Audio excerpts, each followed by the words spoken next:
નમસ્તે મિત્રો, સરકારી યુટ્યુબ ચેનલમાં આપ સૌનું હાર્દિક સ્વાગત છે। આજે આપણે એક ગર્ભવતી મહિલાઓ માટેની વિશેષ સરકારી યોજના વિશે આજે જોવાના છે। તો તે યોજનાનું નામ છે નમો શ્રી યોજના 2025-26 માટે છે। તો આ સ્પેશિયલ યોજના ગર્ભવતી મહિલાઓ માટે બહાર પાડવામાં આવેલી છે, જેના દ્વારા તેમને ઘણો લાભ થતો હોય છે અને તેના દ્વારા પૈસા પણ તેમને મળતા હોય છે। તો પહેલા આપણે જોઈ લઈએ કે નમોશ્રી યોજના શું છે। તો નમોશ્રી યોજના ગુજરાત સરકાર દ્વારા શરૂ કરાયેલ એક મહત્વપૂર્ણ યોજના છે। આ યોજના ગર્ભવતી તથા ધાત્રી મહિલાઓને આર્થિક સહાય આપવા માટે બનાવવામાં આવી છે। યોજનાનો મુખ્ય હેતુ માતા અને બાળકના આરોગ્યનું રક્ષણ કરવાનો છે। હવે આગળ જોઈએ કે યોજનાનો મુખ્ય હેતુ શું છે। તો ગર્ભવતી મહિલાઓને નાણાકીય સહાય આપી, માતા અને બાળકનું આરોગ્ય સુધારવું, હોસ્પિટલમાં સુરક્ષિત પ્રસ્તુતિ પ્રોત્સાહિત કરવી અને કુપોષણ ઘટાડવું અને માતૃત્વ મૃત્યુદર ઘટાડવો, આ તેનો મુખ્ય હેતુ છે આ યોજનાનો। હવે જોવા જઈએ કે આ યોજનાનો મુખ્ય લાભ, આ યોજના દ્વારા શું લાભ થાય છે। તો જે ગર્ભવતી મહિલા હોય છે તેમને કુલ સહાય 12,000ની મળે છે અને આ રકમ સીધી બેંક ખાતામાં જમા થાય છે। જે આધાર કાર્ડ દ્વારા જે ખાતું બેંક ખાતું લિંક હોય છે તેના દ્વારા રકમ જમા થતી હોય છે। પછી ગર્ભ અવસ્થાથી લઈને પ્રસ્તુતિ પછી સુધી લાભ મળતો રહે છે અને આ યોજના રાજ્ય અને કેન્દ્ર સરકારની આ સહાયની યોજના છે। પછી આગળ જોવા જઈએ તો પૈસા કઈ રીતે મળે છે। તો જ્યારે સ્ત્રી ગર્ભ ધારણ કરે છે ત્યારે તેમને પ્રથમ 5,000 મળે છે, પછી ગર્ભ અવસ્થાના 6 મહિના પૂર્ણ થયા પછી 2,000 મળે છે અને હોસ્પિટલમાં ડિલિવરી પછી 3,000 મળે છે અને બાળકના રસીકરણ પછી 2,000 મળે છે। એમ કુલ સહાય 12,000 સુધી તેમને મળતી હોય છે। હવે આગળ જોવા જઈએ કે કોણ લાભ લઈ શકે। તો ગુજરાત રાજ્યની ગર્ભવતી મહિલા, એ ગુજરાત રાજ્યની કોઈ પણ મહિલા હોય એ આ યોજનાનો લાભ લઈ શકે। પ્રથમ અથવા બીજી પ્રસ્તુતિ, એટલે પ્રથમ અથવા બીજા બાળકનો જન્મ થવાનો હોય ત્યારે આ યોજનાનો લાભ લઈ શકે। આર્થિક રીતે પાત્ર પરિવાર અને આધાર સાથે જોડાયેલ બેંક ખાતું હોવું જોઈએ। આ 4 વસ્તુ હોય એ આનો લાભ લઈ શકે છે। હવે આગળ જોવા જઈએ કે કઈ મહિલાઓને ખાસ લાભ।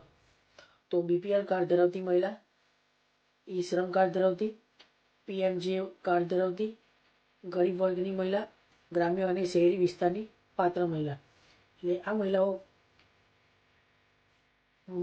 મહિલાઓ આ યોજનાનો લાભ લઈ શકે છે, જેની પાસે આ બધું કાર્ડ, શ્રમ કાર્ડ હોય, BPL હોય, PMJ હોય, ગરીબ વર્ગની મહિલા હોય અથવા ગ્રામ્ય અને શહેરમાં રહેતી હોય, એ તમામ મહિલાઓ આ યોજનાનો લાભ લઈ શકે છે। જરૂરી દસ્તાવેજો, આ યોજના માટે જરૂરી દસ્તાવેજો હોવા ખૂબ આવશ્યક છે। તેના માટે આધાર કાર્ડ સંપૂર્ણ હોવું જરૂરી છે, રેશન કાર્ડમાં નામ હોવું જરૂરી છે, બેંક પાસબુક તમારી હોવી જોઈએ અને ગર્ભ નોંધણી પત્ર જે તમે હોસ્પિટલમાં નોંધાયું હોય એ પત્ર હોવું જોઈએ અને મોબાઈલ નંબર જે આધાર કાર્ડમાં લિંક હોય તે મોબાઈલ નંબર જરૂરી છે। હવે આપણે સંપૂર્ણ માહિતી જોઈ લીધી, પરંતુ અરજી કેવી રીતે કરવી। તો નજીકના આંગણવાડી કેન્દ્ર પર સંપર્ક કરવો, જે આપણા પોતાના ગામમાં અથવા શહેરી વિસ્તારમાં નજીકમાં આંગણવાડી હોય તે કેન્દ્રમાં ત્યાં જઈને સંપર્ક કરો। પછી જે આશા વર્કરની મહિલાઓ હોય છે એના દ્વારા પણ અરજી કરી શકાય છે અને સરકારી હોસ્પિટલ અથવા PSC ખાતે નોંધણી કરાવી શકાય છે। PSC એટલે પ્રાઇમરી હેલ્થ સેન્ટર જે હોય એ પણ અરજી માટેનું ફોર્મ ભરી શકાય છે અને તમામ દસ્તાવેજો જમા કરાવવા જરૂરી છે। હવે આમાં પૈસા કેવી રીતે મળે છે। તો DBT એટલે કે ડાયરેક્ટ બેનિફિટ ટ્રાન્સફર દ્વારા સીધા લાભાર્થીના બેંક ખાતામાં કોઈ મધ્યસ્થ નહીં અને સમયસર રકમ જમા થઈ જાય છે। ડાયરેક્ટ આધાર કાર્ડમાં જે મોબાઈલ બેંક ખાતું લિંક હોય છે તેના દ્વારા પૈસા જમા થઈ જતા હોય છે।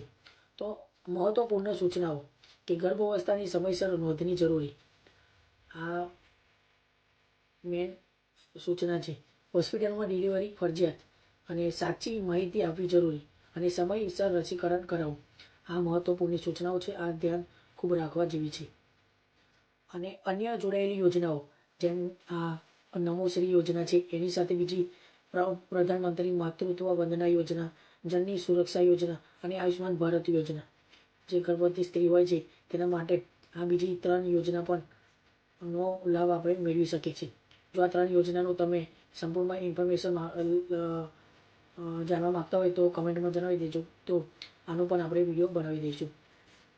તો સંપર્ક માહિતી કે આ નમો શ્રી યોજના છે તેની માહિતી ક્યાંથી મેળવી શકાશે?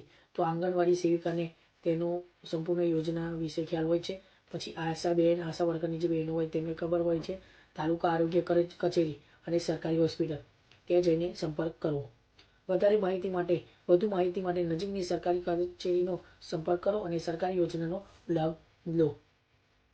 તો આવી જ રીતે સરકાર દ્વારા બીજી સરકારી યોજનાઓ પણ ચાલતી હોય છે.